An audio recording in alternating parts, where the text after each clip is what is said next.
Por favor, abra a Bíblia, por gentileza, em Efésios capítulo 4.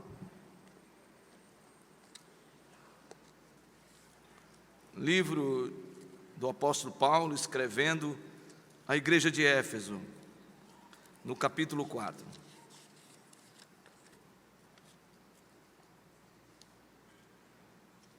Quem abriu, diga amém. Muito bem. Diz assim a palavra do Senhor: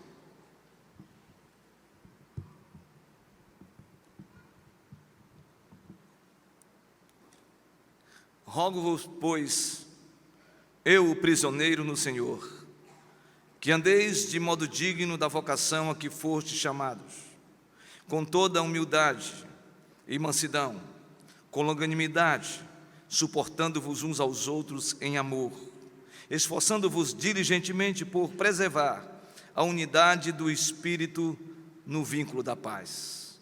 Há somente um corpo e um Espírito, como também fostes chamados numa só esperança da vossa vocação. Há um só Senhor, uma só fé, um só batismo, um só Deus e Pai de todos, o qual é sobre todos, age por meio de todos e está em todos. Vamos orar.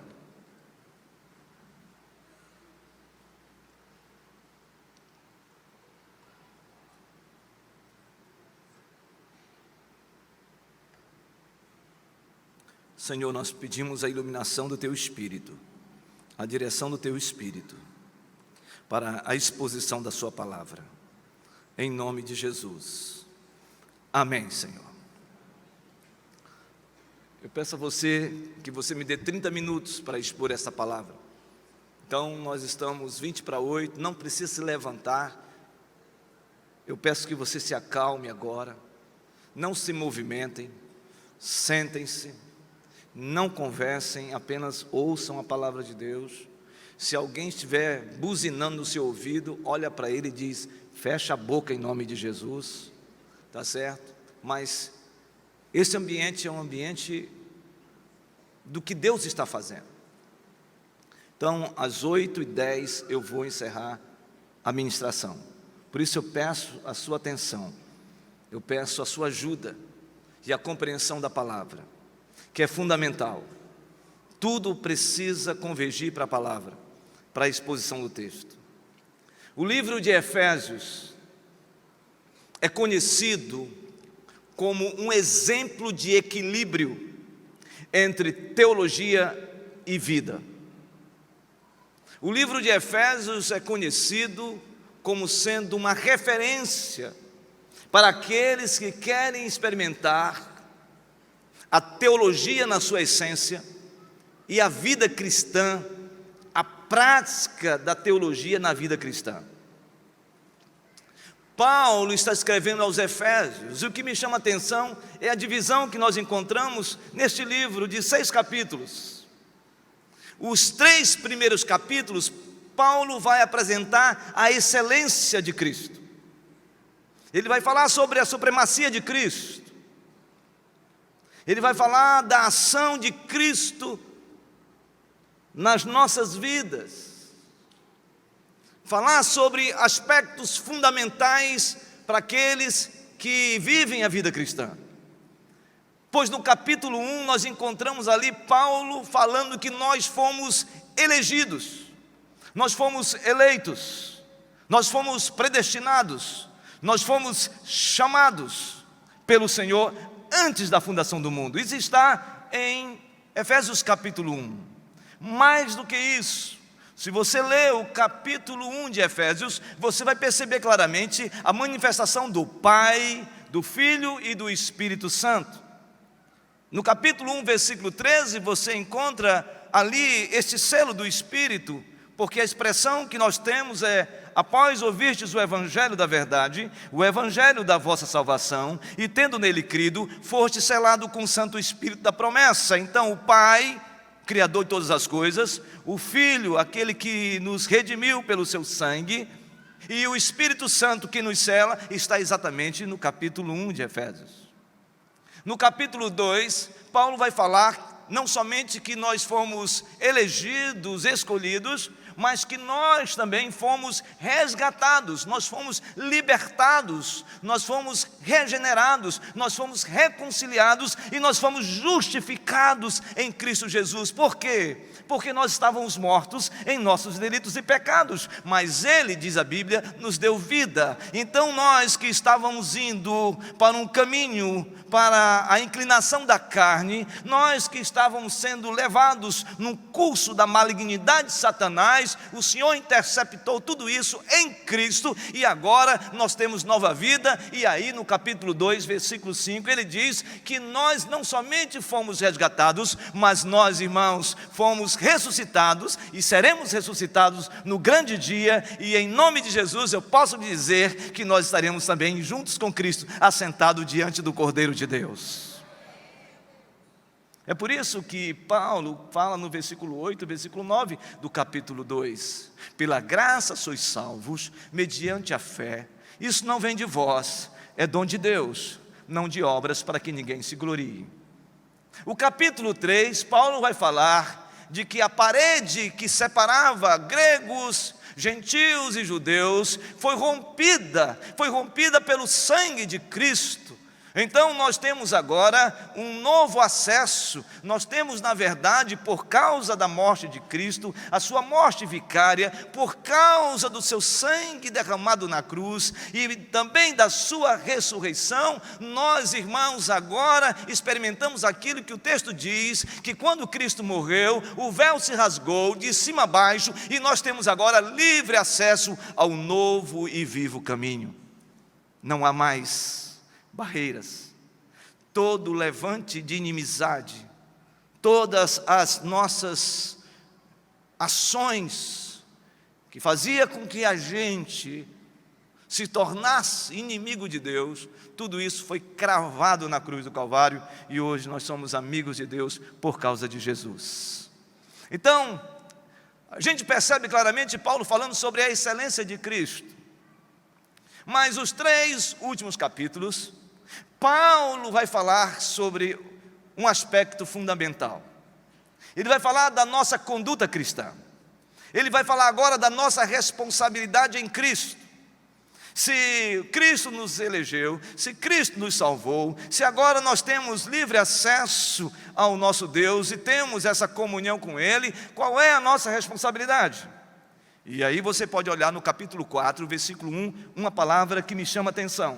Por favor, capítulo 4, versículo 1, diz assim: rogo-vos, pois eu, o prisioneiro no Senhor, que andeis de modo digno da vossa vocação. A palavra andar nesse texto é fundamental. Na verdade, para muitos pensadores, teólogos, a palavra que andeis, ou a expressão verbal andar, é a palavra-chave do livro de Efésios, principalmente no que tange esses 3 últimos capítulos. E aí eu vou de trás para frente. No capítulo 6, Paulo vai falar que nós devemos andar em vitória. Por quê? Porque a nossa luta não é contra a carne nem contra o sangue. E a nossa luta é contra os principados e potestades, contra os dominadores desse mundo tenebroso. A nossa luta é contra aqueles no mundo espiritual, sobrenatural, que querem de alguma maneira minar a sua vida, destruir a sua vida, que são os algozes espirituais provocados por Satanás e seus demônios. Mas o Senhor disse-nos na sua palavra, e o apóstolo Paulo enfatiza isso. Ele diz que o Senhor nos deu o revestimento, a armadura de Deus. Então nós fomos revestidos de toda a armadura de Deus para enfrentar todo intento, toda cilada, toda metodé, todo método, toda a metodologia do inferno, toda a estratégia do inferno contra a minha vida e sua vida. Nós agora temos essa armadura que o Senhor nos revestiu, e por isso nós sempre andaremos em vitória para a glória de Deus. No capítulo 5, Paulo fala também que nós devemos andar em harmonia. Nós devemos andar em vitória e nós devemos andar em harmonia. O capítulo 5 vai falar exatamente disso, que nós devemos andar em comunhão e harmonia com os nossos pais, com os nossos filhos, com os nossos cônjuges. Nós devemos viver nessa dimensão por causa de Cristo, porque nós fomos alcançados por Cristo. E então, o capítulo 4, Paulo vai falar que nós devemos andar em unidade. E esse é o tema dessa mensagem, que nós devemos viver. Nós precisamos experimentar a unidade da fé em Cristo Jesus, a unidade do Espírito que nos leva ao vínculo da paz. Portanto, vamos observar o texto sagrado para a gente entender essa unidade da fé que nós fomos chamados. Paulo começa dizendo: rogo-vos, pois eu, o prisioneiro no Senhor, que andeis de modo digno da vocação a que fostes chamados. Paulo aqui usa uma expressão, rogo-vos. Ele está aqui chamando atenção. Na verdade é um chamamento. E o que me chama a atenção é que Paulo usa uma expressão grega, parakaleo, que é a ideia de orientar, a ideia de aconselhar, a ideia de trazer elucidação à sua mente, ao meu coração, a respeito da necessidade que nós temos que ter de viver uma vida em unidade no corpo de Cristo. É interessante porque essa expressão parakaleo está de alguma maneira intrínseca, conectada com o texto de João capítulo 16. Quando o Senhor Jesus disse: eu vou para o Pai, mas não deixarei vocês órfãos, eu deixarei com vocês o Consolador, o Espírito Santo. E a palavra Consolador, no texto que nós já citamos, João capítulo 16, é a expressão Parácletos. É a ideia de que o Espírito Santo é o nosso conselheiro, que o Espírito Santo é aquele que nos orienta, que nos dá o norte na nossa vida. Essa é a ideia. Paulo aqui no capítulo 4 de Efésios, ele está dizendo isso: eu preciso que vocês sejam dirigidos, que vocês ouçam a voz de Deus, a palavra de Deus, que vocês sejam conduzidos pelo Espírito Santo na preservação da unidade do Espírito no vínculo da paz.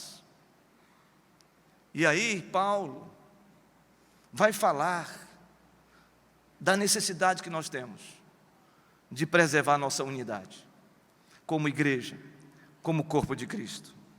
O texto diz assim, no versículo de número 2: vocês devem viver assim, com toda a humildade e mansidão, com longanimidade, suportando-vos uns aos outros em amor, esforçando-vos diligentemente por preservar a unidade do Espírito no vínculo da paz.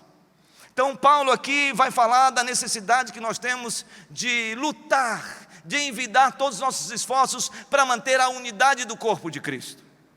Ele diz que nós devemos nos esforçar, e a palavra esforçar no original significa ir à exaustão, é nós irmos às últimas consequências. E aí parece que Paulo faz uma redundância, mas na verdade para mim isso aqui é um pleonasmo, no sentido de exagero.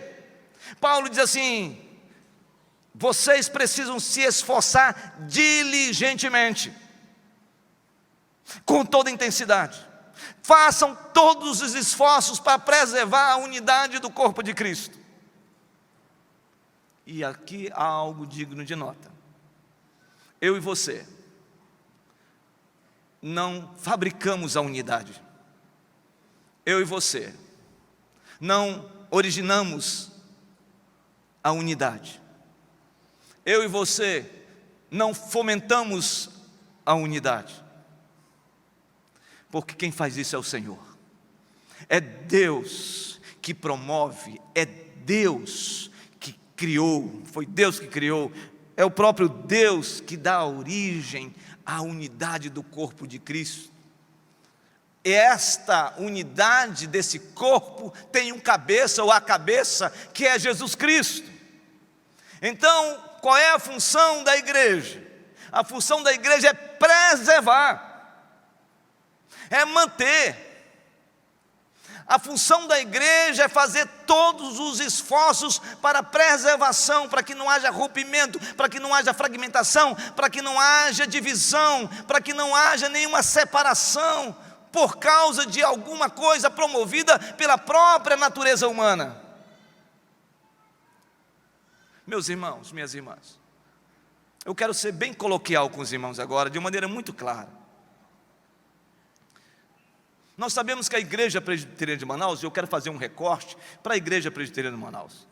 Eu não quero falar de outra igreja, porque as outras igrejas também são do Senhor Jesus e fazem parte dessa igreja universal, essa igreja lavada pelo sangue do Cordeiro, essa igreja que professa a salvação através de Cristo Jesus, essa igreja que cresce em santidade, essa noiva linda do Senhor que está espalhada sobre toda a face da terra.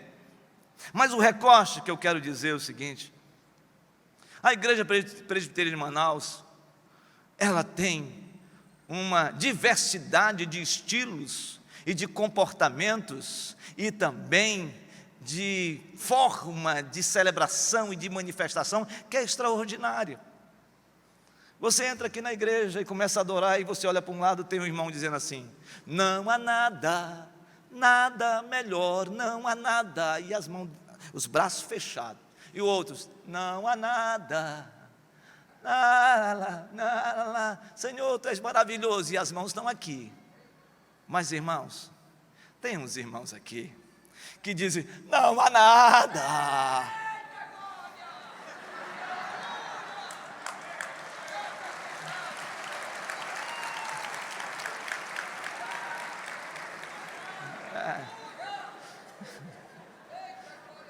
Irmãos, pastor Daniel, supervisor, certamente seria levado ao presbitério hoje. Mas o fato, irmãos e irmãs, que tem gente que levanta as mãos e adora o Senhor, tem gente que fica com as mãos assim, tem outros que não sabem cantar e bater palma, tudo isso é uma mistura de comportamentos e manifestações celebrativas. Mas sabe o que me alegra nisso tudo? É que ninguém fica olhando e rotulando quem é mais santo ou menos santo, porque se manifesta dessa maneira, porque isto não significa um modelo de santidade. O que expressa a santidade é o que Deus está fazendo na sua vida, seja do jeito que for. Nossa igreja, irmãos, tem gente do Sudeste, tem gente do Nordeste, tem gente do Norte, tem gente do Acre, tem gente do Acre, tem gente, irmãos, do Centro-Oeste, e aí tem gente falando do Pará também. Aí, irmãos, todo esse tipo de gente, essa cultura toda se manifesta aqui. E o que me alegra nisso é que ninguém fica apontando o dedo do jeito que a pessoa é. Porque o que mais importa é a gente preservar a nossa unidade. E aí eu vou para o campo teológico. Aqui tem mais conservador, aqui tem uma turma mais evangelical, aqui tem uma turma mais pentecostal, aqui tem todo tipo de gente. E quando eu vejo tudo isso, é como se fosse um espelho no céu, porque um dia todos nós estaremos diante do Cordeiro, do Deus Todo-Poderoso, adorando o Senhor na beleza da sua santidade, dizendo a Ele a honra, a glória, o louvor, o domínio, o poder, pelos séculos dos séculos. Esta é a igreja de Jesus. Por isso nós não podemos dividir, nós precisamos preservar. E aí Paulo fala sobre as virtudes. Quais são as virtudes daqueles que lutam pela preservação da unidade? E eu quero que você leia comigo agora. Primeiro ele diz assim, no capítulo 4, versículo de número 2, diz assim: nós temos que fazer isso com essas virtudes, com toda o quê? A humildade e mansidão, com longanimidade, suportando uns aos outros em amor. Essas são as virtudes que nós temos que ter para a preservação.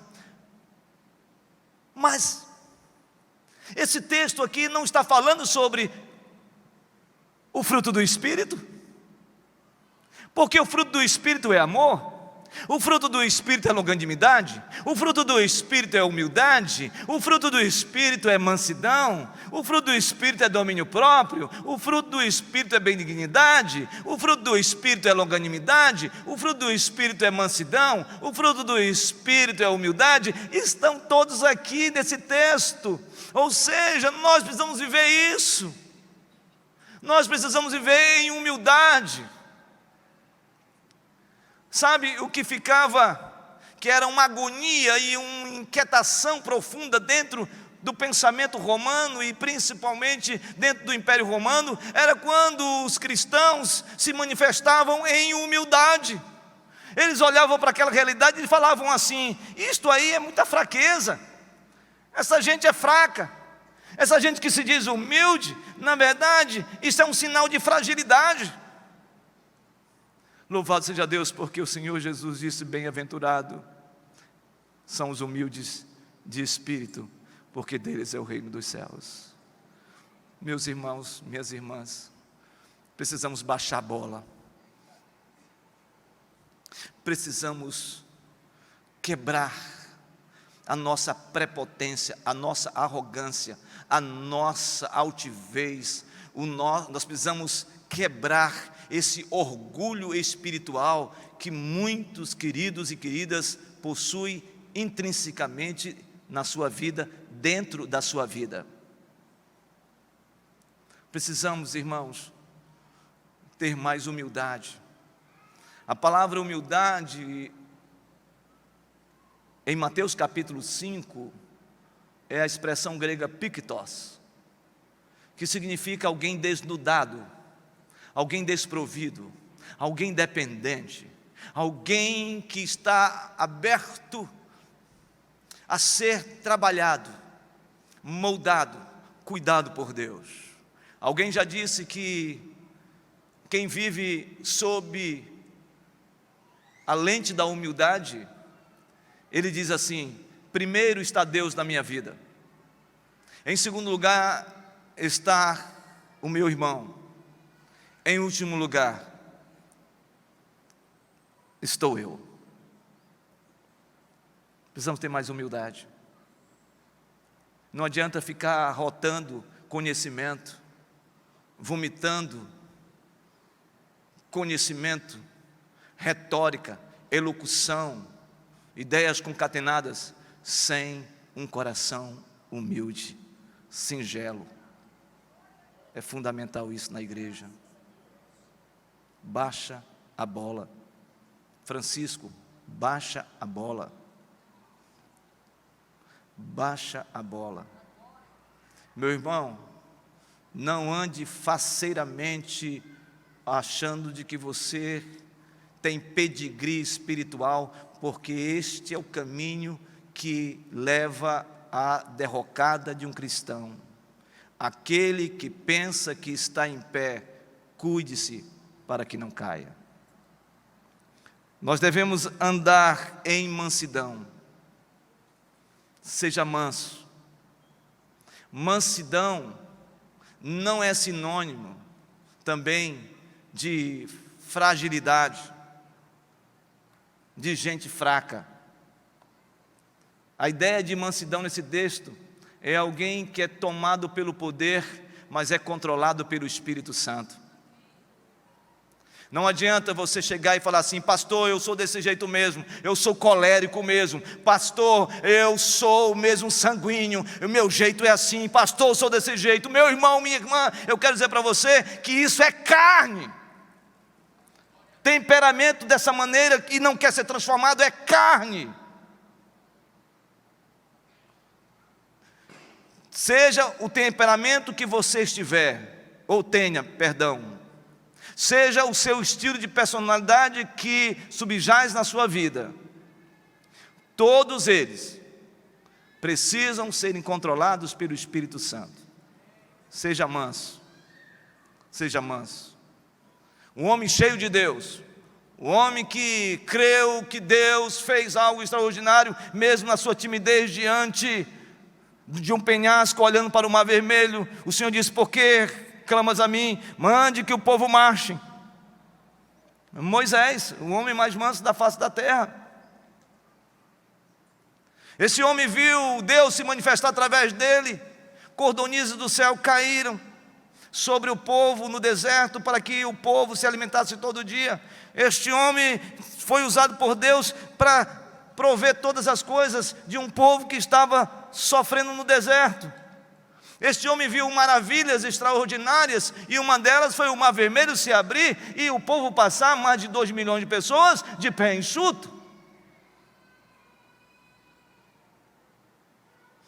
Este homem foi incitado, foi confrontado com tantas rebeldias.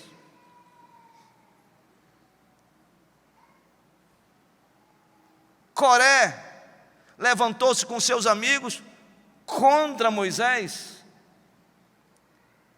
mas esse homem permaneceu sob a direção de Deus, estável, firme, sólido. Eu quero dizer, irmãos, que não é fácil isso. Eu quero dizer para os irmãos que não é fácil, porque tem algumas situações que a gente tem vontade de dizer: Deus do céu, essa pessoa que está se levantando contra nós, por favor, promove agora. Ou você nunca pensou assim? Ou sou eu? Eu devo ter matado 1.500 pessoas na cabeça já? Não, pastor, não, é isso mesmo. Mas a Bíblia diz: seja manso, se você quer preservar a unidade do corpo de Cristo. Os meus pastores sabem, o conselho dessa igreja sabe, quantos levantes nós já enfrentamos, mas nós permanecemos firmes na palavra de Deus, buscando de Deus o fruto do Espírito: mansidão, longanimidade, benignidade. É isso. Mas o texto continua, tenho 5 minutos. O texto continua: longanimidade, outra virtude, ou seja, longo ânimo, o ânimo longo. No original é espicha, irmãos. É para espichar mesmo. E ele diz: suportando-vos aos outros em amor. E aqui eu preciso dizer para você, o que eu vou falar não é uma palavra de revelação, não é, meu irmão, uma profetada, não é revelamento, não é nada disso. Mas eu estou convencido, depois de alguns anos de ministério, 25 anos e alguma coisa, de que existem algumas pessoas que Deus colocou ou vai colocar na sua vida, escute isso, e você vai carregar para o resto da vida. Não entendeu, pastor Daniel? Pastor Francisco, vou levar o pastor Daniel até a eternidade. Mas, irmãos, existem isso. Talvez na sua casa, meu irmão, minha irmã, você tem um drama na sua casa, um problema com o filho, um problema com uma filha, um problema que você olha e diz: meu Deus, como é que eu vou resolver isso? E você sabe que isto vai demorar, que a coisa vai ser longa, e aquela pessoa vive uma vida difícil, e você sabe que você tem que carregar. Eu digo para você: pode suportar, permaneça isso, não simplesmente com aquele sentimento de dizer assim: eu vou ter que tolerar isso. Não, suportar quer dar suporte em amor. Então, apesar de tudo isso, ame essa pessoa, apesar da pessoa esteja com você, ou alguém que você convive, sabe que vai viver com ela essa caminhada, essa trajetória por muitos e muitos anos. Viva isso em amor. E mais do que isso, se você estiver carregando com você um chato, meu irmão, viva em amor.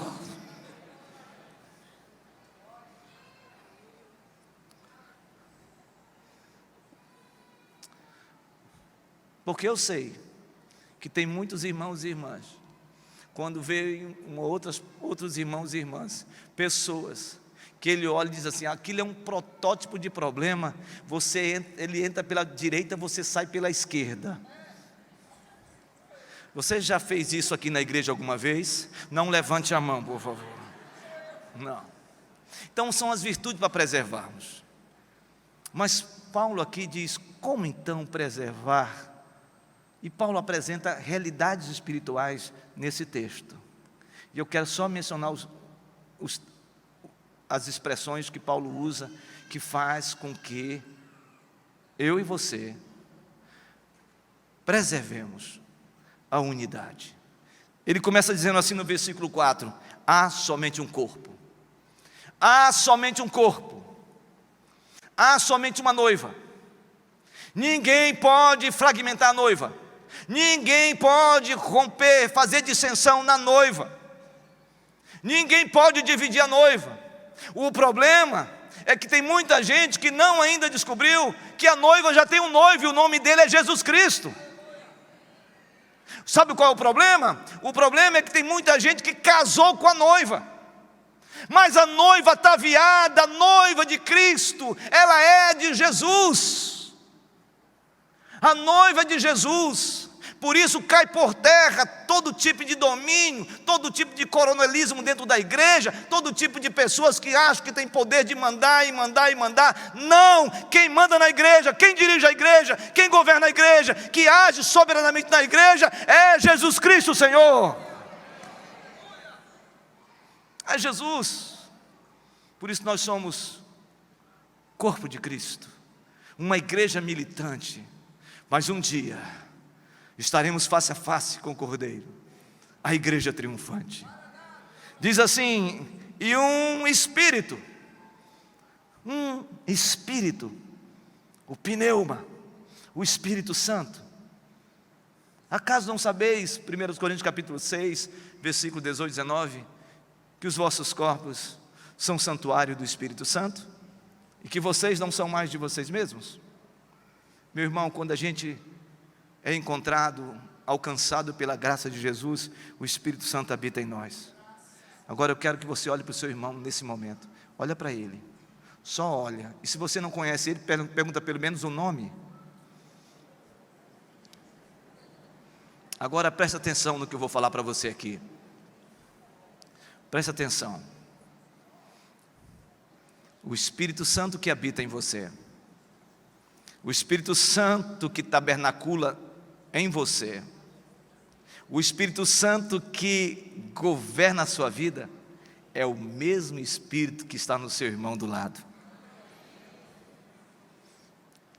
Quando nós temos essa visão, a gente não vai querer nunca dividir a igreja, separar a igreja. A gente nunca vai querer fazer com que o nosso casamento entre numa escala de divórcio. Porque se o Espírito de Deus está na vida da Rosângela, que está ali, Ele está em mim também. Nós somos um em Jesus. Então, meu prazer é viver com uma mulher que tem o Espírito Santo de Deus, como o Espírito Santo habita em mim. A mesma coisa é com você. O seu filho, a sua filha tem o Espírito Santo.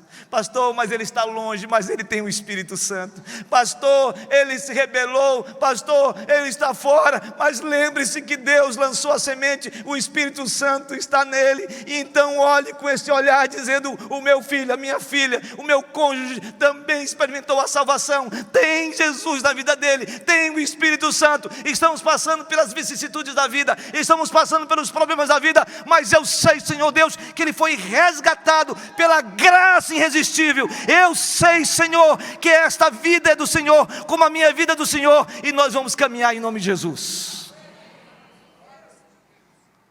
Há somente uma esperança.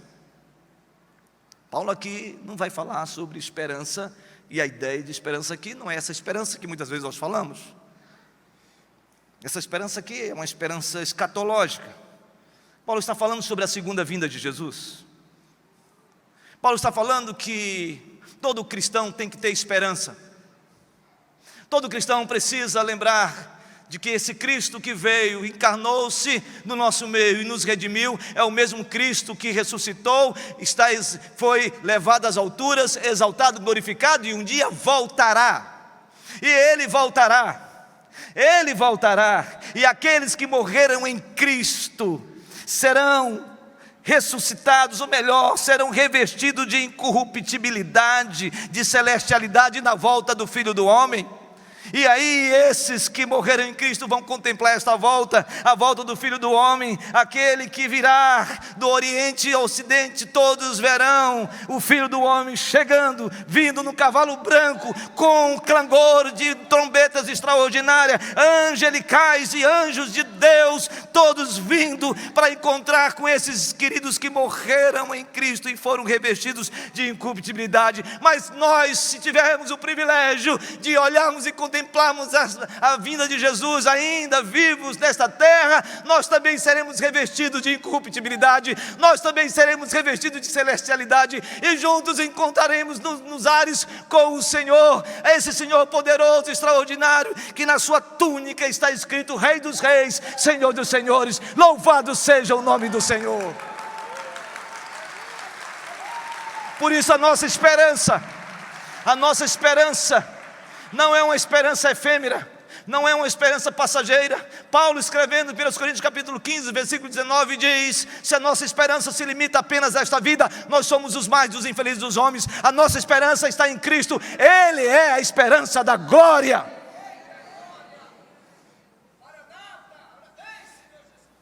Aleluia. Versículo 5 ele diz: há um só Senhor. Aqui Paulo está falando aos Efésios. Éfeso era uma cidade governada pelo Império Romano. Os efésios levavam oferendas também para César, os rituais, porque César era uma divindade.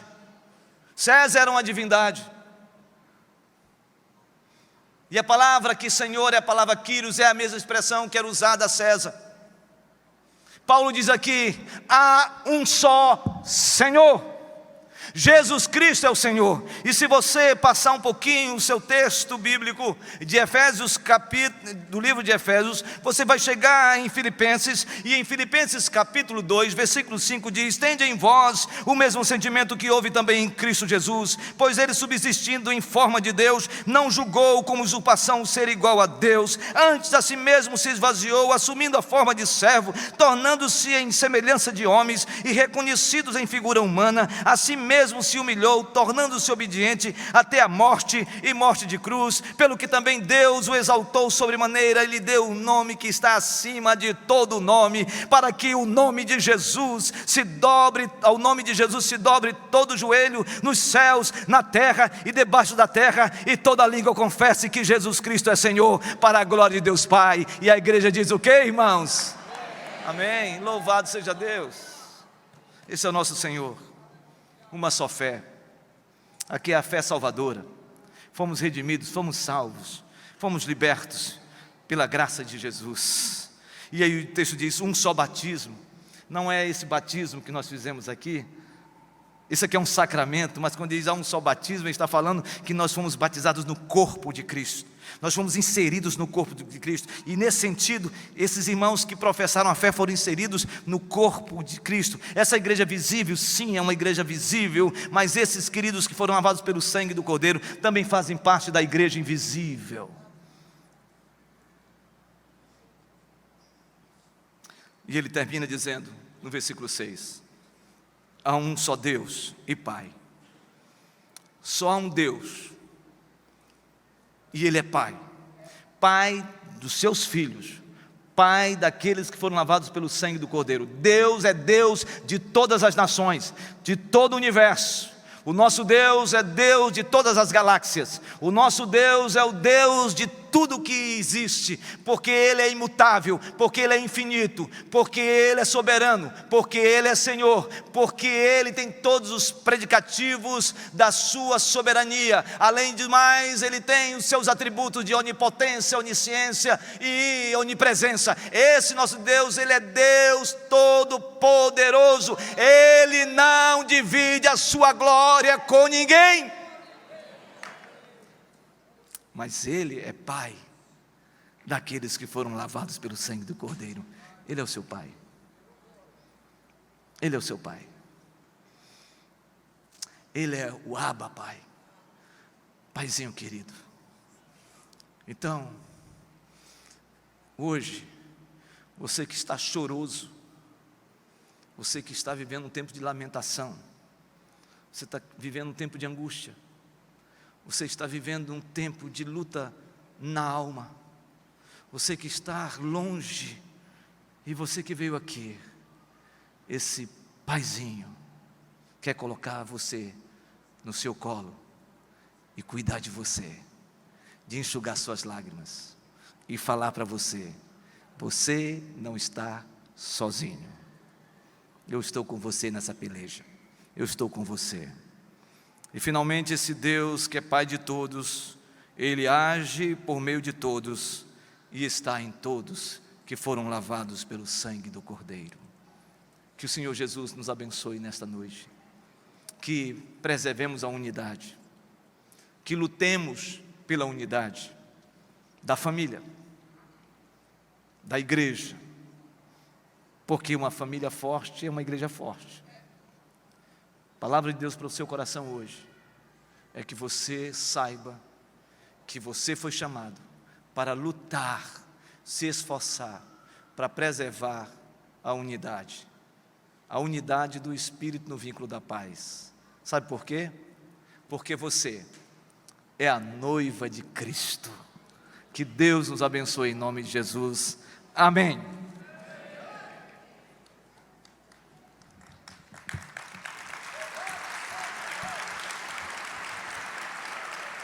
Nós vamos ficar de pé. E se nós queremos aplaudir o Rei dos Reis, vamos aplaudir o Rei dos Reis. Vamos aplaudir o Rei dos Reis. Eu não sei, Fernanda, qual é o cântico que você já reservou, mas eu gostaria que nós cantássemos a soberania de Deus. Tu és soberano, porque o nosso Deus é um Deus soberano. E eu quero pedir para o Rafael vir aqui rapidinho. Rafael, cadê o Rafael? Rafael, cadê a esposa? Por favor, venham aqui rapidinho, por gentileza. Cadê a esposa?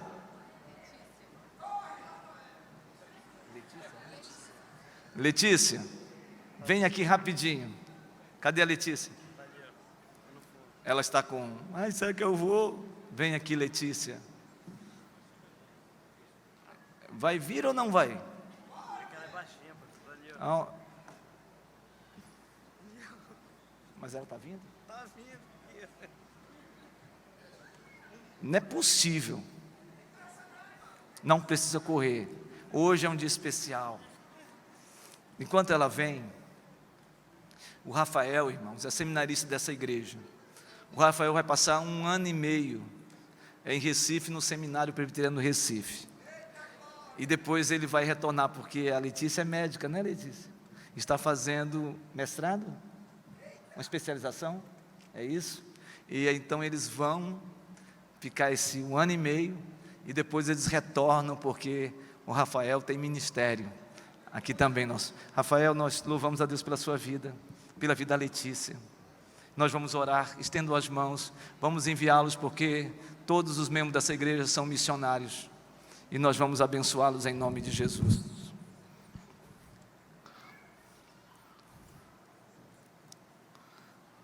Senhor, nós abençoamos o Rafael e a Letícia e os enviamos para esse tempo em Recife, para que ele possa continuar os seus estudos. E também Letícia, guarda-os, livra-os de todo o mal e faz com que eles sejam um no Senhor.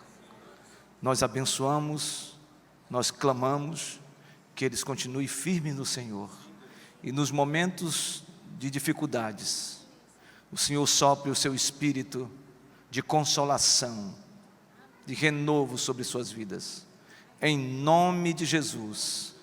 Amém.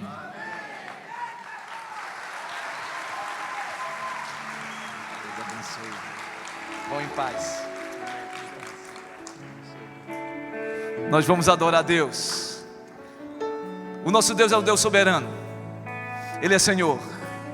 Eu sei que nós já passamos muito do tempo, mas quando o Espírito Santo está movendo, nosso desejo é de continuar, porque nós temos fome da palavra de Deus.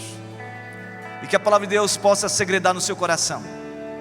Que você seja grandemente abençoado e abençoada no dia de hoje. Nós já vamos começar a preparar o nosso espaço para continuarmos orando. Pastor Marinho já deve estar se preparando. E quem quiser, e na verdade quem quiser não, se o Espírito Santo de Deus falar com você, vá para a Arena da Juventude, esteja conosco até 10 horas, quando nós encerraremos 40 horas de oração. E os pastores estão convidados, convocados. Tu és soberano sobre a terra, sobre os céus, tu és Senhor. O que, irmãos? Absoluto. Tudo que existe, Tudo que existe acontece, tu sabes muito bem. tu és tremendo, Senhor. Tu és tremendo. Só a igreja, tu és soberano. Tu és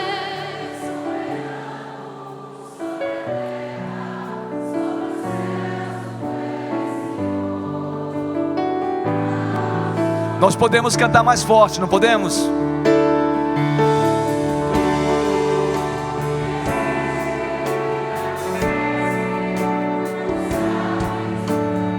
Tu és Senhor. Todos juntos, levante as suas mãos, levante as mãos e diga: e apesar dessa glória que tem, tu te importas, Senhor. tu te importas comigo também. E este amor tão grande eleva-me, amar-me a ti. Tu és tremendo.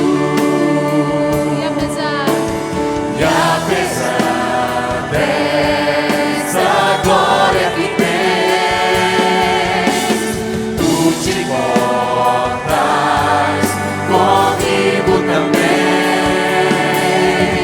E esse amor tão grande eleva-me, amar-me a ti. Tu és tremendo, ó Senhor, tu és tremendo, tu és tremendo.